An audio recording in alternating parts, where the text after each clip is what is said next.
Evening, everybody.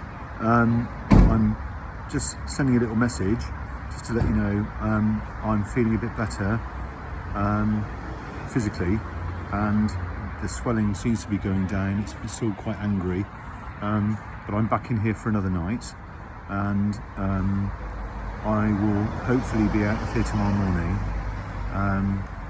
It's been a really interesting mixed experience.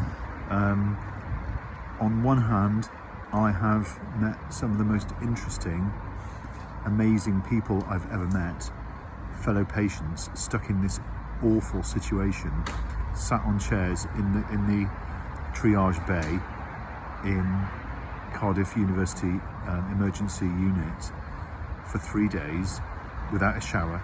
Although I did get out this morning and I did have a shower, they let me out. They took the cannula out and I got in the car and I went back to my little flat and I had a shower and something hot to eat, and I went to Sainsbury's and I got a bag full of nice things to munch on, and then came back and they put another cannula in. The first one went in wrong and hurt like hell, and then they had to get another hole and stick it in there, which they've done, and they're giving me IV antibiotics and sorting it out. So hopefully tomorrow morning it will have gone down enough to be secure that I can go home safely, all being well.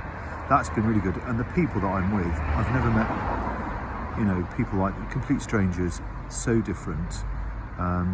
There's Tony, she's absolutely hilariously wonderful and funny, and Nathan, who is so kind and decent and practical and down to earth, and then there's Jack, who's got so much to deal with and so much to handle for a young man.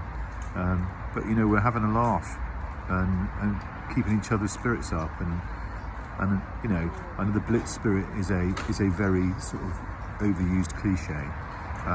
But you know what?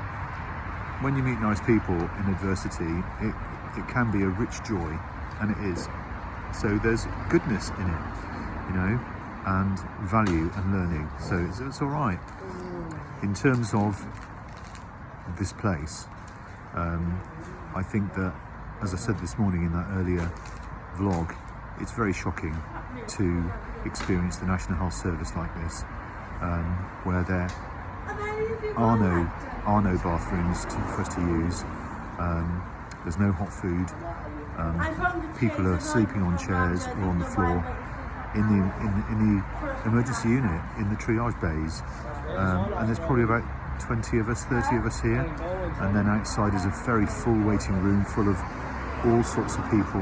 The police are there with people who are obviously convicted prisoners, and people who are distraught and upset and or have taken something, and it's certainly an experience. But those NHS staff have just been amazing. How they cope with it, I don't know. They're just amazing, and they're so kind and wonderful in these awful circumstances. They should never have been put in this position to have to work and care in these awful circumstances, and whoever's responsible for it, whether it's the hospital management, whether it's the government in Wales, whether it's the national government in London, they are responsible for it.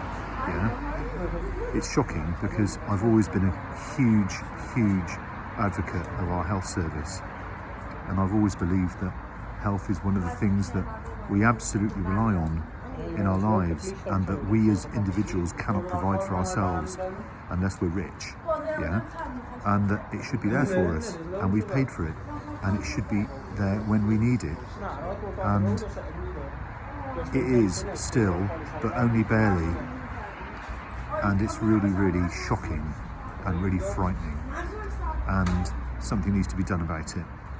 And I'm going to think about what I can do, and so just sharing this with you is the first thing that I can do. It's a shock.